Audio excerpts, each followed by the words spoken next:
Good morning. Good morning. On behalf of the Rescuing Our Communities attempt to empower and educate our fellow minority brothers and sisters, I am here, Clayton.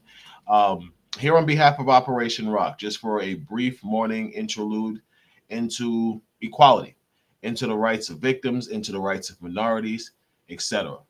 Forgive me, people. I got to do this every time I do this. My like freaking program is amazing. It has this tendency to like restrict my access when I go in, so I virtually have to look at my access every time I go in to make sure this is right. So excuse me. Okay, people. So here we are again this morning. Good morning, this beautiful morning. Um, I hope everybody is ready to go to work. Forgive me, I know people's time is valuable. So, we're going to talk about today your 14th Amendment protections under the Constitution and your right to due process. And we're going to also mention the Fourth Amendment protections against illegal search and seizures, which I believe is important because many minorities out there, like myself, who have dealt with false arrest, you do not know your rights in relation to the fact of being detained by law enforcement. And they will take advantage of you people, especially if they know that you don't know what the hell is going on. They're going to arrest you, they're going to charge you, they're going to book you, and they're going to put you through the system because again, people, it's only a game. The cops act like quarterbacks who hand the rant who hand the pass to the running backs, which is the DA, and the DA takes you through the field to the judge, and you either get past the judge or you go to jail. That's how it works. So you have to be knowledgeable about the steps in the process because if you're not, people, you're going to end up being victimized like I was. You'll be falsely arrested. You'll be locked out of processes. You'll be discriminated against.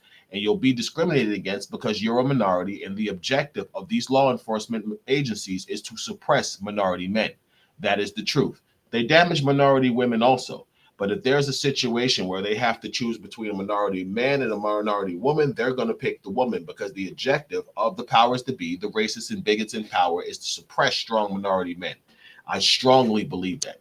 So, what is a little bit about me again? If you don't know, if you're catching my podcast for the first time, I am a victim of domestic violence whose civil and constitutional rights were violated by not only Essex County, New Jersey, but Staten Island, New York, when I was falsely arrested in Staten Island for crimes that my offender lied on after she was convicted in New Jersey, and when I was completely denied my victim rights by a racist prosecutor who was upset that I called her exactly what I noticed she was. And unfortunately, people, I was discriminated against, and this discrimination cost me my justice. So, as a victim, I could have done two things. I could have raged towards the machine, got angry, started cursing them out, and I did that, for many of you know. Or I could choose to empower myself, which is what I did several months ago. And I'll be honest with you, people, it's the best decision I made. It has given me a calm, which many people will know. Many people can see, excuse me, that it has changed me, people, because now I don't feel powerless. I don't feel ignorant to the process. I don't feel like I have any options. Because if anyone was watching my podcast, you will remember I kept saying I have legally done everything. I'm out of options. People, I was out of options as a victim who didn't know anything. As a man who now understands the law and seeks knowledge daily, oh, I'm not out of options. I got a bunch of fucking options, excuse my language, and I'm going to take them all. So the people who violated me, the prosecutors, the police, they saw my anger and they judged me. They judged me as an angry black man. They stereotyped me like all black men are angry and violent. And the truth is, people, anger doesn't indicate someone's lying. Anger indicates that someone's frustrated. And an intelligent person can see that. Like this guy is frustrated because nothing is working for him and he's doing everything right. But when you're dealing with bigots, racists, and people who truly have their own agenda, their agenda is not justice. Their agenda is their personal ambition and personal gains and their personal preferences. They will take the anger and use it as a weapon to try to discredit you, and that's what was done to me.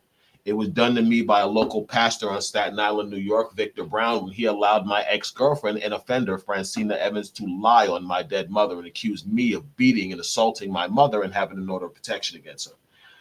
People that worked on me when injustice on Staten Island falsely arrested me for the lies of a woman who had been convicted for harassing me, and then ultimately turned around and tried to honor this woman to diminish my victimhood and deny my victim rights, people.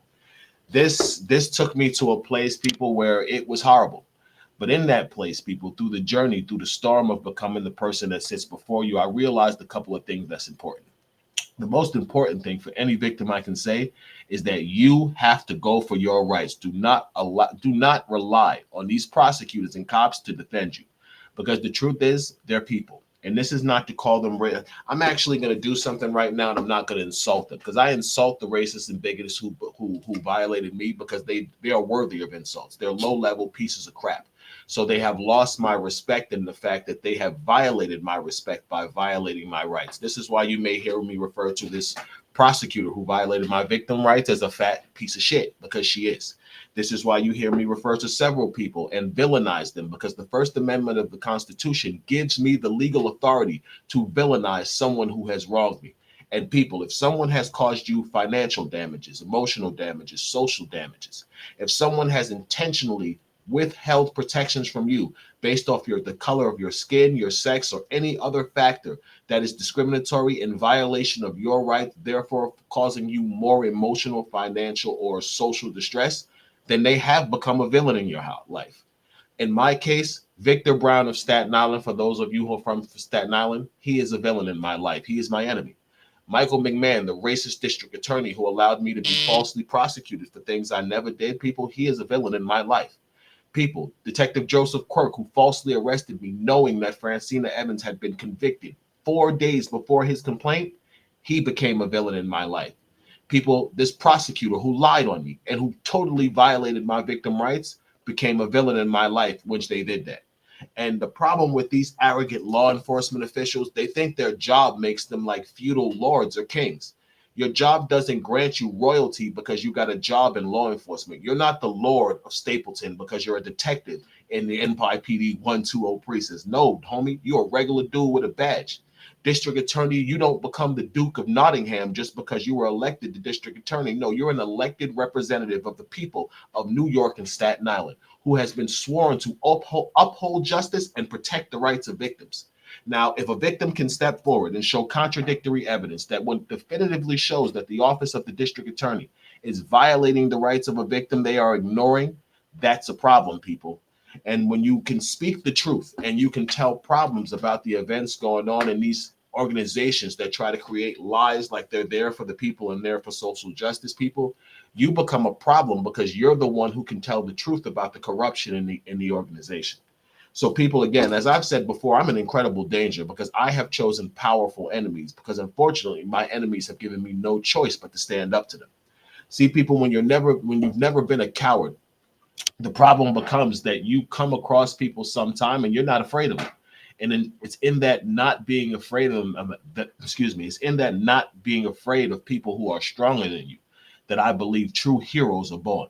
True people who can stand up for the rights of people who can't speak, who are people who can't get their point across as well as the person who has decided to take up the mantle. I have decided to take up the mantle, people. I believe it's my destiny. My mom always wanted me to do things to help the community and show young black men the dangers and pitfalls of law enforcement when you don't know what's going on. And people, unfortunately for me at the time, I was all over the place and I couldn't do it. But she has since transcended to the greater beyond. And in her death, it has given me a lot of insight into her life. And through my own personal struggles, people, I think now I'm actually ready to fight against the racism and injustice. And I'm going to begin in the community that I'm from. So I fight against racism and injustice on Staten Island, and my mission is to empower anyone who is dealing with the same.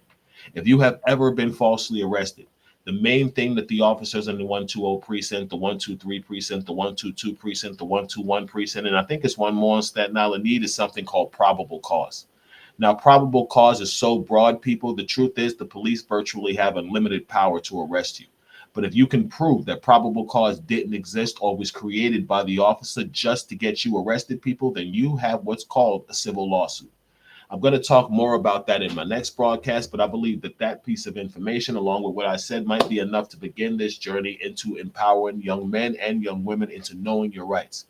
So you are not violated like I was violated by racist and bigot law enforcement systems in places like Staten Island, Essex County, New Jersey, wherever you might be, because racism and bigotry exist in all of these law enforcement systems. Racism is not dead. It has been transcended to be manifested through law enforcement. And this is how they keep the masses of minorities under control, people. They give them badges, they give them prosecutorial positions, and they give them judgeships.